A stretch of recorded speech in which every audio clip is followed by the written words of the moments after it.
Bonjour à tous, depuis Charlotte. Nous avons tenu une conférence en ligne mercredi pour les ministres du monde entier, les informant des sujets abordés lors des récentes réunions du Conseil des Anciens. Vous pourrez lire certains de ces échanges dans le numéro de janvier-février 2025 du Living Church News, le journal. M. Ron McNair est en train d'enregistrer, en ce moment même, une émission télévisée intitulée « 3 questions sur la Pâque chrétienne » et il offrira la brochure sur les jours saints.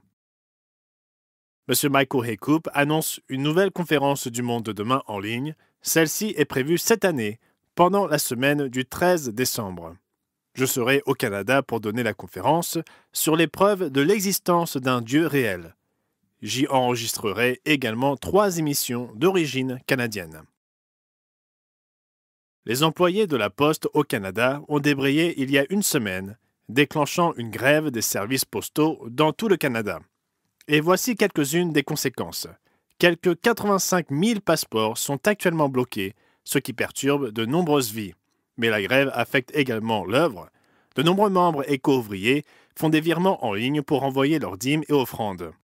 Mais le dernier numéro de la Revue du Monde de demain et la lettre semi-annuelle ont récemment été envoyés par la Poste, et si beaucoup ont déjà reçu ces publications, il est fort probable que d'autres enveloppes soient encore au bureau de poste, de même que les réponses à la lettre semi-annuelle.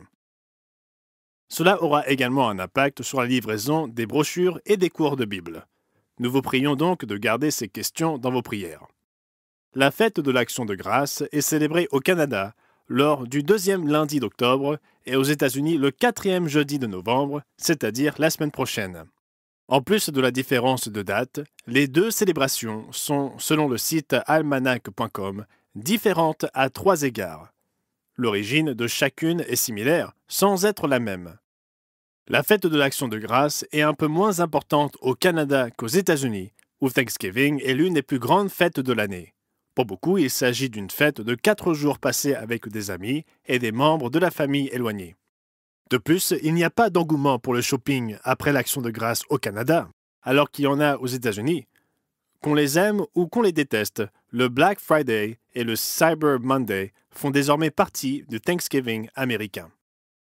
Tout cela pour dire que de nombreux membres du bureau seront absents la semaine prochaine pour rendre visite à leurs proches. C'était donc Gerald Weston pour l'Église du Dieu vivant pour la semaine se terminant le 23 novembre 2024. Je vous souhaite un merveilleux sabbat.